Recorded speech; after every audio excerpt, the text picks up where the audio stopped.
Hey everyone, it's Nightharo here, and today I have my ultimate guide to Arcanist healing. That's right, one of the best classes to heal on in ESO is absolutely the Arcanist.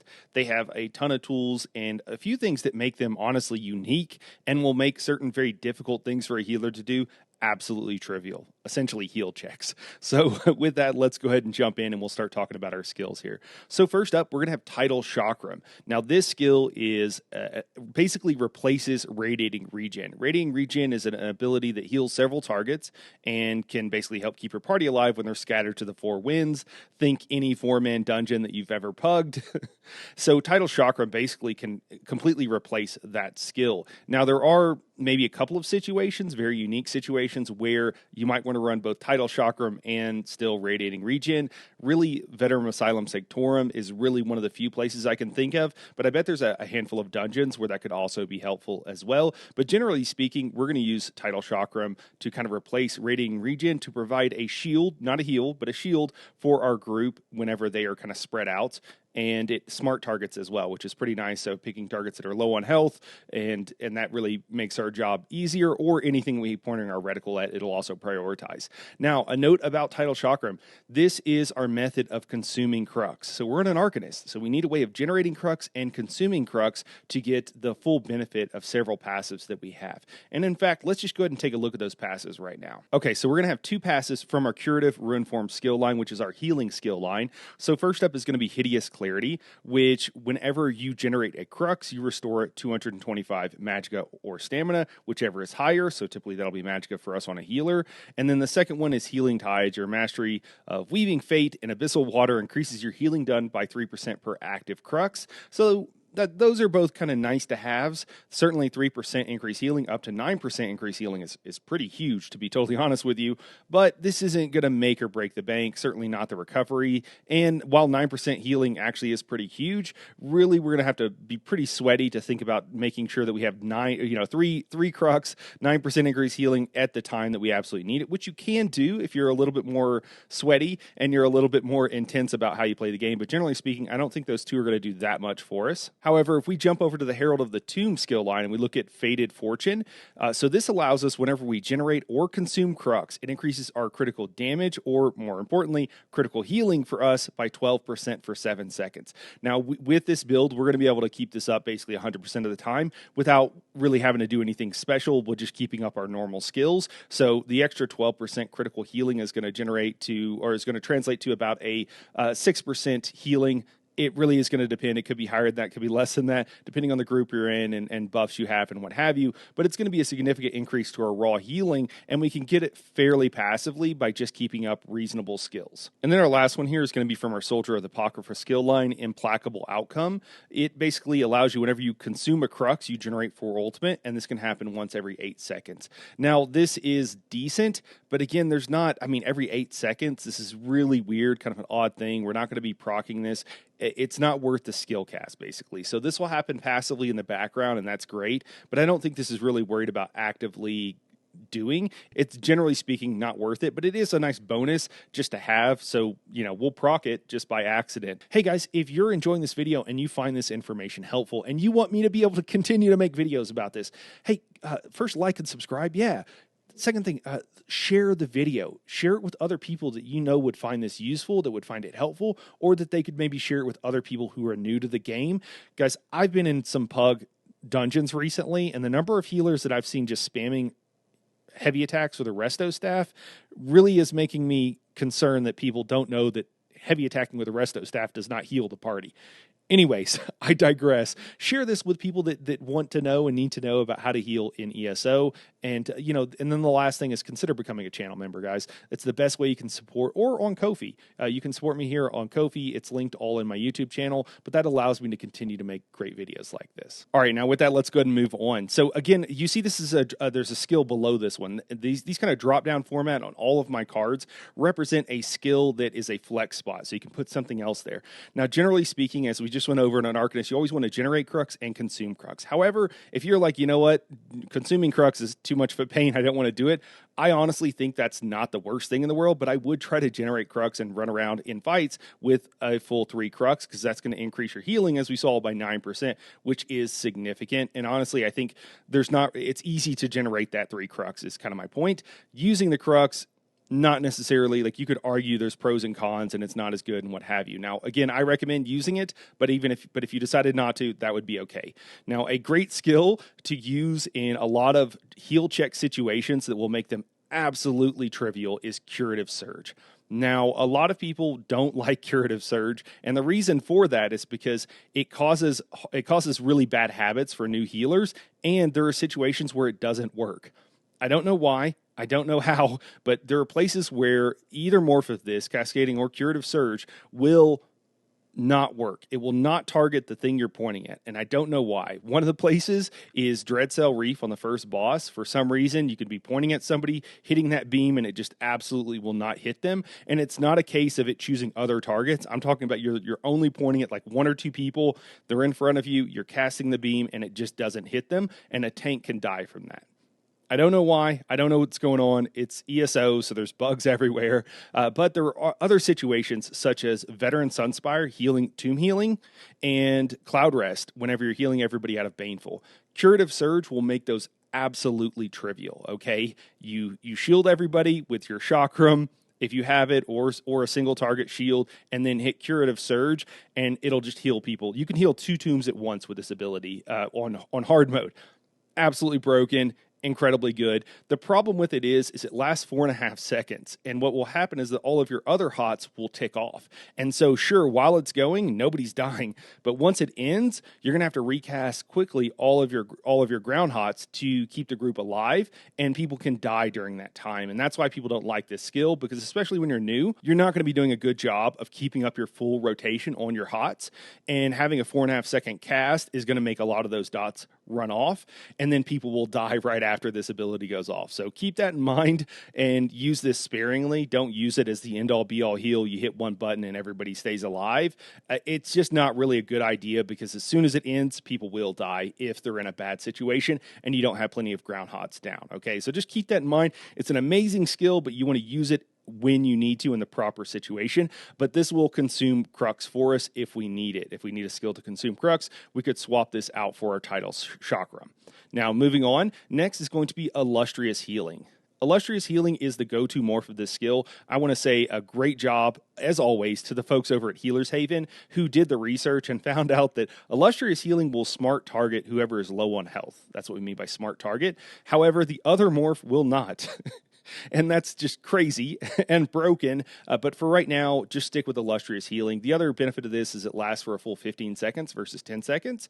And yes, it doesn't provide you with the magic recovery that the other morph does, Illustrious Springs, I believe. But it is well worth it, and they both heal for the same amount over time. It's just that this lasts for an extra 5 seconds. So this is your staple. Again, you'll be using this all the time. Make sure you always have it down on your party and ideally hitting your tank. And then also make sure that you're standing close enough so that you're in your own heals, guys. I know it sounds crazy, but us as healers, happens to everybody where you die because you're not standing in your own heals, because in ESO it's easier to cast them way in front of you, and that means you're not going to be standing in them. So you need to make sure you're standing in them, you're getting your group, and you're getting your tank all in one thing, all in one AoE. Now, next up is going to be Combat Prayer. This is our bread and butter for burst heals on all healers, okay?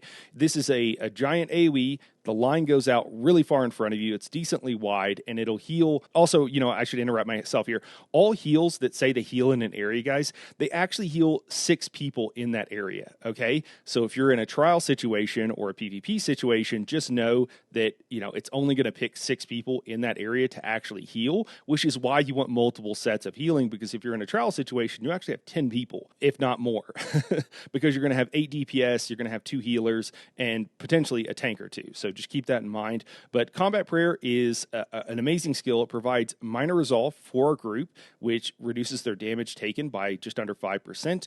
It also provides them with minor Berserk, which increases their damage done by 5%. And again, it's our burst heal. Whenever you need a burst heal, Combat Prayer is the go-to. Yes, it's a little bit expensive, but basically, single target heals, honestly, in ESO are really only meant for solo content. I know that's kind of weird, but really only in solo content should you be using any solo heal or single target heal, with rare exceptions on a couple of those heal checks, but that's not the case on an Arcanist. So combat prayer, your bread and butter. You also need to, I will note again, since it only heals 6 people, to keep up buffs on the entire group, you should get used to casting this twice in a row to hit everybody in your group to provide those buffs. I'll also note that tanks will often be expecting you to provide this minor resolve for them, and so please make sure to keep it up on them so that they are at full resistance cap to help you, and help them stay alive, all right? And then next up here, we have a scribing skill, and this is really a game changer for us as a healer, or at least as an Arcanist healer. So this is Healing Bond, and what we're going to choose here, you can choose either the heal or the shield morph. Either is fine. I went with the heal morph here since, although, Arcanists do get a bonus to the shields they provide, so maybe that could be a good choice. Really, again, though, either is fine. I just figured we already had our Tidal Chakram, so why not go with the heal instead? And then for our second option here, we're going to choose our class mastery, which is going to make this skill create a crux for us. It'll create 1 crux every 5 seconds. So this is actually how we're generating crux on this build in most situations. And then for the third option here, I chose Minor Vitality, which increases the target's healing received and damage shields by 6%.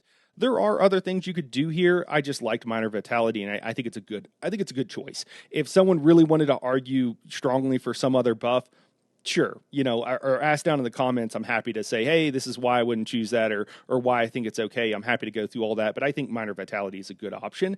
And again, this is the way we're going to generate crux on this build. Now, I will note, I actually used this just this last weekend in Cloud Rest, which is not the place I would choose to use this skill. I chose that because you're really far from the group when you're kite healing, which is what I was doing.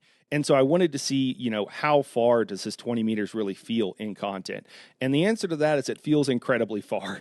And yes, I had to recast it a handful of times because I outranged it, but by and large, it really helps generate crux plenty for this build, and we're really just trying to do it passively. The healing is also nice, and the healing buff for your group is also nice, so if you can use it in Cloud Rest, I really think you can use it just about anywhere outside of course, VAS, which is the exception to all rules. So everybody always brings up VAS every time you're like, yeah, this skill is good everywhere. They're like, what about VAS? And you're like, okay, VAS, Veteran Asylum Sanctorum, or aka VAS, is by far the exception to every rule, okay? But generally speaking, I think it's a great skill. And honestly, if you're tank healing in VAS, this could be a great skill for you, to be totally honest with you. You cast this, and then you don't have to really worry about healing the tank anymore. You only need 1 skill. So Healing Bond, really nice. It only lasts for 12 seconds, so you do have to recast it a decent amount. But again, I think it's a great skill. The other thing is, moving left to right to make sure you proc it on your entire party. Kind of healer shuffling left to right is a new thing that you have to do. I will note, if we were on a different class, we might choose different options for this, but on an Arcanist, I don't think we really need to, okay? And we'll talk about more about that as we move along. So let's actually go ahead and move on and talk about the drop-down skill here.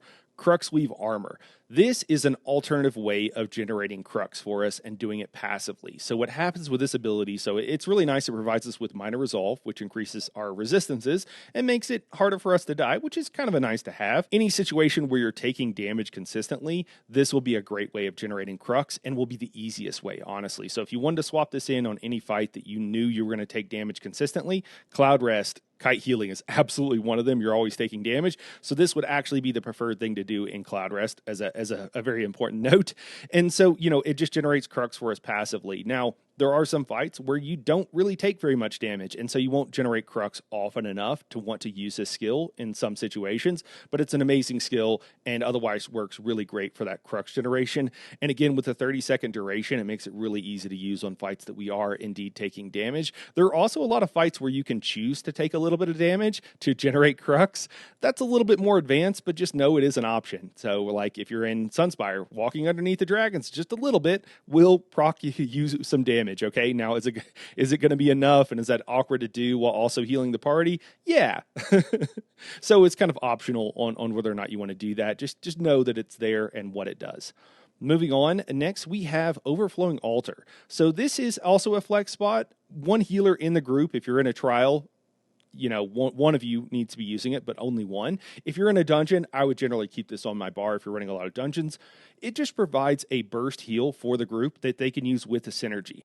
And this is really useful and underrated by a lot of people. So let's say a tank or a DPS takes a whole bunch of damage. Now, what has to happen is you have to see that they took a whole bunch of damage. You have to make sure you're on the right bar and that you're picking the right skill. Remember, it's combat prayer. Okay, combat prayer is always our burst heal. So if you're on your back bar, you're going to flip to your front bar and then hit combat prayer and make sure that you locate that person and that you hit them with it. Now, in an ideal situation, that's going to take at least 2 seconds, at least 2 global cooldowns or GCDs. Probably it takes 3, maybe it even takes 4. Okay, what Alter allows you to do is they take a bunch of damage, and that synergy will pop to the top of their synergy stacks, and all they need to do is hit it. And synergies are off global cooldowns, so they're off GCDs, meaning that it can happen immediately in any time. Certain skills, you cast a skill, you have to wait a second before you can cast the next skill. Synergies are not like that. You cast the skill, you can hit a synergy at any time, and it instantly works. So that allows them to heal themselves 2, 3, or even 4 seconds before you could get to them. And if they're across the room from you, you wouldn't be able to heal them at all. So undervalued skill for keeping people, that the oh shit button is absolutely there with Overflowing Altar, and so that's why you always want this in your group. Underneath that, I have flex spots here. You can really run anything that you think is appropriate, and on an Arcanist healer, we will often be a little bit strapped for bar space, and so it might be the case that you use something else here, but really anything you want to use is totally fine here. What I've actually chosen is Fulminating Ruin, and the reason for that is this provides a synergy for up to 3 allies in your group that are near the target. And if you're in a dungeon, that's basically everybody else in your group, right? You're typically skills that provide a synergy don't allow you to also use the synergy. So this allows everybody in your group to use the synergy, which can really help with sustain, both for your tanks and for your DPS, which is a problem in most 4-man dungeons. And it also increases your damage by a bit, which is kind of nice. So, use this skill, use something else, one of our flex skills, whatever you need, but just know that it's a nice ability to have. Even though it's a DPS causing one, it's still kind of nice to have on a healer. And then last up here in our front bar is Reviving Barrier. So Reviving Barrier, we typically do not want to be casting with an Arcanist healer. There are rare exceptions, sure, but generally speaking, we just have it on our front bar because there are passives in this skill line. I'm sorry, this is from the PvP skill line, the support skill line, and if you look in the passives, you'll find just having this skill on our bar will increase our magic recovery by 10%, which is pretty massive, especially if you're in a group, an optimized group where you have a lot of buffs, because that 10%, if you've got a lot of buffs, is significantly more than if you're running around solo or even if you're running around in 4-mans. So keep that in mind. It's a pretty massive buff. A lot of healers, especially new healers, will spam barrier off of cooldown. I do not recommend doing that. You do not need to do that. If you're doing that, it basically means that you don't know how to heal because you're not keeping down your HOTS. And people will still die randomly because even if, barrier spam is not going to work everywhere, and it's not going to work if you're just hitting it whenever you can, it means that you don't understand when the group is going to take damage. And so people are still going to die. If you would just instead learn how to heal and how to keep your rotation up and how to keep your heals, your ground HOTS up all the time, then it'll be much better for your group and for you than just hitting barrier off of cooldown. Just trust me on that. It really is a sign that you don't know how to heal whenever you see somebody barrier spamming, especially when they don't know why or when they're doing it. So just keep that in mind. We mostly keep this here for the passes. Oh, and I'm sorry, I should also note this is, again, as I said, it's a PvP skill from the support skill line. Our Overflowing Altar is from the Undaunted skill line, and then everything else here is either from our Resto Staff skill line, like Combat Prayer and Illustrious Healing, or the rest of those are all class skills. I know people have mentioned that, hey, Night Horror, it can be really hard to figure out, appreciate these cards, but it's really hard to figure out where these skills come from. Every skill that we've talked about, besides the couple that I've mentioned, is from either Resto Staff, like I mentioned, or from our class skill line. Now let's go ahead and move on to our back bar here, and this will be our Destro Staff skill. So first up, we're going to have from the Destro Staff skill line, Wall of Elements, and we want Blockade of Elements. The reason we like Blockade is because it lasts for an extra 10 seconds, and that just makes it easier for us to keep up our full rotation. If we chose 10 seconds, we wouldn't be able to keep up all the skills that we have back here, because we literally wouldn't have time. We wouldn't be able to cast things fast enough to keep up all of these skills 100% of the time. Now, the Wall of Elements is really important, more important than I think most people believe, is because we want to keep this down 100% of the time because we're always going to have an infused Destro Staff on our back bar, either an Ice Staff or a Lightning Staff. But then we're also going to have an enchant on that we want to keep procced 100% of the time. And if we have Wall of Elements down all the time, it'll keep that enchantment procced 100% of the time. Now, which enchantment we choose, we'll talk about that a little bit more in the gear section, but just know it's a really important skill and you want to have it up 100% of the time. Some people will say, hey, if you're light attacking consistently, you can drop your wall of elements. And that is true in really sweaty groups. I just don't think most healers live in that world and are able to do that, to be totally honest with you. Next up here is going to be Energy Orb. Energy Orb is another one from the Undaunted skill line. It's a little bit hard to get. It's pretty deep in the skill line, but this is actually a really nice heal. It also provides everybody in the group with a synergy. And so that's pretty huge for helping keep up Alkosh up times, helping recoveries, and everything else for our tanks and everything else, because whenever you use a synergy, you gain back resources. Okay, so Energy Orb is one that I, generally speaking, wouldn't take off my bar. It slowly moves forward, so it'll slowly travel towards the tanks. Just a really nice skill to have overall. Our third skill here is a flex spot, and we'll start off here with Elemental Susceptibility, which is from the Destruction Staff skill line. And what this skill does is it provides Major Breach, which is nice to have. Now, typically our tanks are responsible for having that. The other thing it does, though, is it procs all 3 status effects, one after the other, after a delay. So it does Ice, Fire, and Shock. Now, the main thing here is that we want to help our tanks keep up Minor Breach on our opponents, as well as things like Brittle and other status effects. And just by having several sources of those status effects on a particular target with a bunch of other stuff that you typically have in a group, you, generally speaking, keep up a lot of buffs. So this is just one way that you can help keep up a lot of debuffs on our opponents and on the main target. You don't have to have this, but there are situations, specifically in Cloud Rest, when you're kite healing, where you're expected to debuff the orbs, and there are other situations where it can be really nice to have. So know about this skill and probably use it fairly often. Below that, I just indicate that this is a flex spot, and we could use many, many different skills here, okay? I actually have Warding Contingency here, but any of our flex spots or any skill that would be useful, we could put it in this position. Typically, what you want with Warding Contingency, at least what you want on an Arcanist, is I'd recommend first going with the warding is the shielding version. You could also go with the heal, but again, as an Arcanist, we get bonus, like larger shields, so why not go with the shields is kind of my thought on it, but you could go with either morph. The second option here, I strongly recommend you go with Gladiator's Tenacity, I believe, and it is, what it does is it reduces their damage taken by 8% for 6 seconds, which again is pretty massive. This is absolutely massive. I mean, 8% damage reduction is huge. It's unique, so this is the only place you can get it in the game, besides other scribing skills.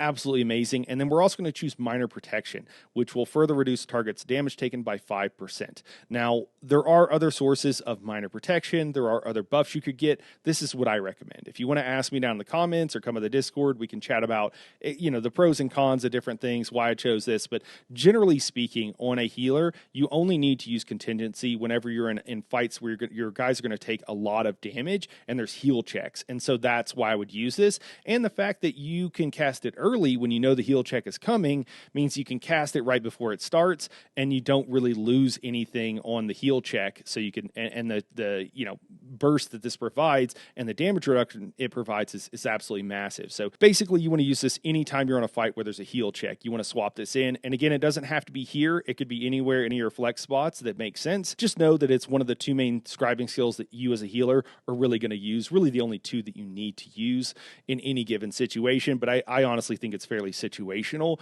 for those heal checks. Next up here is going to be Echoing Vigor.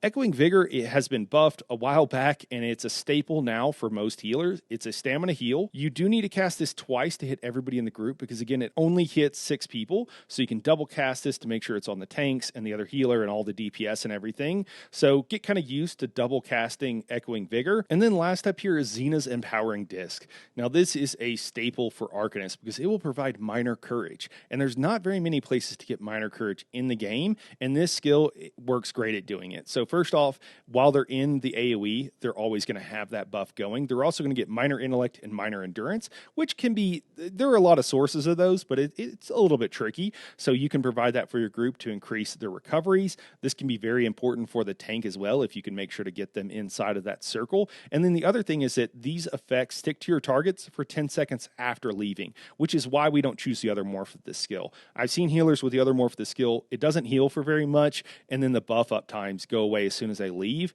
it's just not worth using. Honestly, the heal isn't worth it, and the fact that you're losing those buffs is a pretty serious detriment. And again, the heal is lackluster. So Xena's Empowering Disc is the way to go here. Sometimes in groups you'll have somebody else doing it, but honestly, as a healer, an Arcanist healer, you should be able to keep this up pretty much all the time for your party, and just realize that you can let it drop for up to 10 seconds and everybody still gets all the benefits of this skill, so you don't have to cast it right when it goes off. I mean, that's a good habit to probably be in, but just keep in mind, you know, you don't have to, you can let there be a little bit of lag time and let this skill drop off if you need to recast some other more important skill for your party, because again, they'll still have all of those buffs going. This is also a quick note, you know, for our healing tether, a lot of people, you know, different classes, if they didn't have an Arcanist, would choose something like Minor Courage or something else on their healing tether.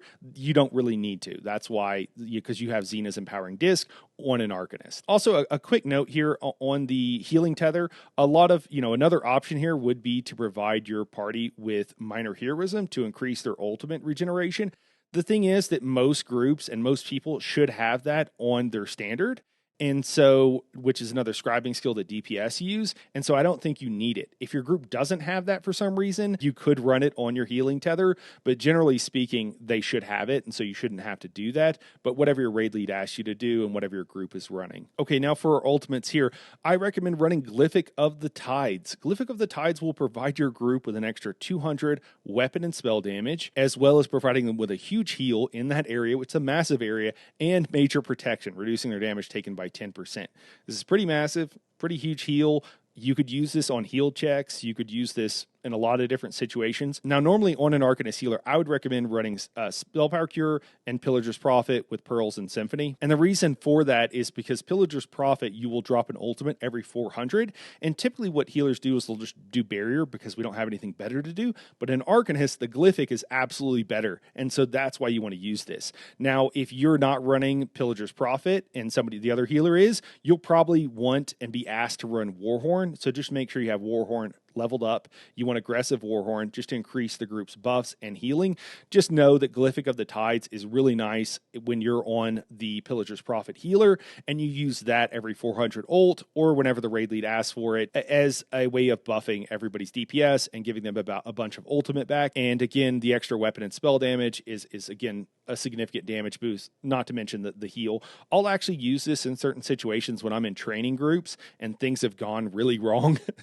And I'm usually running Spell Power Cure and Pillager's Prophet in that situation, but I will use this whenever a lot of people have died and I as a healer, need to get reses, and I don't want more people to die because I'm resing. This is a more advanced thing. You don't want to be resing as a healer in most situations because more people could die while you're resing. I do it very often because I know that no one will die when I'm resing because I make sure I have all my ground hots down and I know when damage is coming because I'm very experienced at the content that I'm doing. I've ran it a bunch of times and what have you. Again, I'm raid leading, so I'm training people. But generally speaking, resing on a healer is frowned upon in a lot of groups. More often than honestly it should be, because a healer actually can res in a lot of situations, and it's more important that a support who's not doing damage res, like an off tank or like a healer. But again, only when all of your buffs are up, only when all of your hots are down, and it makes sense. But dropping this will absolutely kind of help a group in like an oh shit moment. You can drop our Glyphic of the Tides instead of doing a barrier in that situation. And honestly, you know, when we're talking about barrier spams earlier, if you just drop Glyphic of the Tides off of cooldown, you'll get a ton of healing, the equivalent of a barrier basically, and you'll provide your group with more damage. And so that would be much preferable to barrier spamming, at least Glyphic of the Tide spam in that situation. All right, now let's move on and talk about some of these useful skills here. So, oh, you know what, guys? And I am so sorry. I forgot to mention where these skills are from. Let me go through here and talk about where they're from. So Wall of Elements and Elemental Susceptibility, those are both from our Destro Staff skill line. As we mentioned, Warding Contingency is from the Mage's Guild skill line. Then we have our Energy Orb, we talked about earlier. That's from the Undaunted skill line.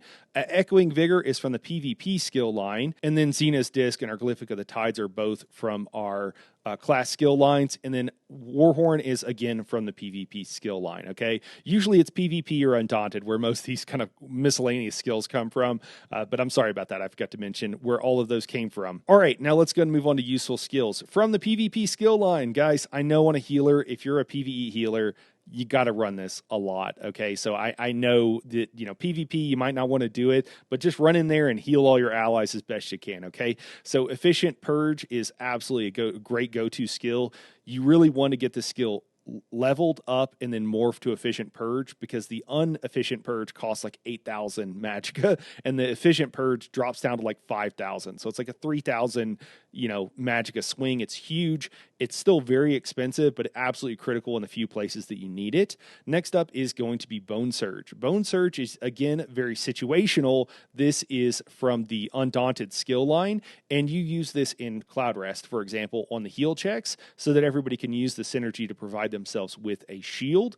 Really situational, but really good to have. It also costs stamina, so keep that in mind. Next up here from the PvP skill line is going to be Mystic Guard. We use this whenever we have a new tank, or in situations where the tank is just going to be taking a ton of damage, to help reduce their damage taken and give us a bit of a healing buff on them. It's, again, very situational, as most of these useful skills are, but crucial to have whenever you're asked for it. And that's why I have these skills over here, guys, because I don't want you to be in a situation where someone asks you to have a skill, or if you have it, and first off, if you don't even know what it is, it doesn't feel good, and it feels a little bit embarrassing. And the other thing is that, like, if you at least know what it is, but you're like, oh, I don't have that leveled up yet, people will be understanding, right? But it also doesn't feel nearly as bad as like, wait, what skill? I don't know if I have that skill. Where is it from? So that's why I'm telling you about these. And then it can be very nice to be like, oh yeah, I have that and I leveled it up. I've never used it before, but at least I have it. Tell me how to use it, and I can do whatever you want me to do with it. Next up here is Healing Ward. This is an incredibly important skill to have whenever you're tomb healing in Veteran Sunspire, especially in hard mode. What this does, it provides a shield for that target, and whenever you have any healing check in ESO, the first thing you want to do is stop that target from taking any more damage, because any damage they take is incredibly hard to heal, because all the heal checks that reduce targets' total health also reduce their healing received. So Veteran Sunspire for Trials and Cloud Rest are the two main ones, and there's a handful of dungeons that I think have mechanics like this as well. There's so many dungeons though, guys. I'm sorry, I'm not going through all of it. But having Healing Ward, it's great for single target. If we have multiple targets like in Cloud Rest, having something like our Tidal Chakram is the go-to there, because it can shield multiple targets. Now this also heals them for a percentage of the shield that's left, which is great. If they're not taking damage, then this also heals them, which is what we want to do anyways. So Healing Ward, absolutely crucial. Whenever I was recently doing hard mode tombs in Sunspire with a group that was very new, very fresh, we had no Rex, it was a Pug group, Pug Veteran Sunspire, hard mode, I was using Healing Ward on the first person to go into a tomb, and then I was just using our heal beam, and I was able to, nothing else, literally one cast of Healing Ward on the first person who went in a tomb, beam, and then the second person goes in, heal that person out, and the second person has already gone in. I tell them to go in early, and I just hit them with the last part of the beam, which heals for, I think, the equivalent of like 3 combat prayers for like 33k every tick or something. It's kind of crazy towards the end of the beam, and you can heal 2 people out of tombs incredibly easy with literally 2 skill casts. It's kind of broken. If that doesn't heal them, you just beam again and you can heal them out, no problem. So Healing Ward, really nice though, and absolutely crucial in those places that you want it. Next up here would be Crushing Shock. Crushing Shock is from the Destro Staff skill line, and it's just used to range interrupt. There are certain situations in dungeons and trials where it can be very helpful for you to be able to do this. Are you required to? Could someone else do it? Yes, but like, especially if you're pugging, there's plenty of situations where it could be very useful for you to be able to range interrupt, and Crushing Shock is typically how we do that. And then last up here, moving back to our own class skill lines, we have Fleet-Footed Gait. Now this skill is absolutely amazing for certain situations. I was using it all the time in Cloud Rest the other day.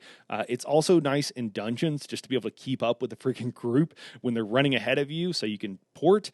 The also really cool thing about this is that you can like port from one place back to the other through it. So I use this in Cloud Rest when I'm kite healing to move into group, drop my Xena's Empowering Disc, and then pop back out while still all kiting Crushing Darkness. Now that's advanced, not something everybody should probably do. Maybe not something that's very valid at like a +3. Maybe it doesn't really work super well there in a very optimized group, but it's an incredibly fun skill to have, and it's very useful to have speed in a lot of situations. So I would level this skill both more so it can actually be useful for your allies, but I typically use Fleet-Footed Gait because I'm mostly worried about myself getting that major expedition is also nice once you leave the gate for, again, keeping up with a group and what have you. And guys, that's it. Now, a lot of you might be asking, wait, Night Horror, what about all of the gear sets? What about all of our traits? What about all of our CP? What about where I put my magic and stamina at Mundus? What race should I choose? Food? Potions? What about all that stuff? What about other useful sets? Here's the thing, guys. All of those other things are exactly the same for every healing class out there, okay? Everything else is exactly the same. And so what I have done is I have made that its own video so that I can just put out class guides for healing that just cover the things that are different for that class. And I think I've done that pretty well here with our Arcanist. There are some things that are different about an Arcanist, just like there are things that are different about all the other classes in the game. But if you want just generic to know about what all the sets that you have, I mentioned that it's really nice for an Arcanist to be the person running Spell Power Cure and Pillager's Prophet so that they can use their Glyphic, right? That's one of the main differences. But everything else is pretty much going to be the same on all healers. So if you want to know all that info, I've got a video that goes through all of it, and you just got to pop over and check out that one. Anyways, guys, I hope this was helpful. Let me know if you have any questions down in the comments below, and we'll catch you in the next one. Thanks, everybody, for watching.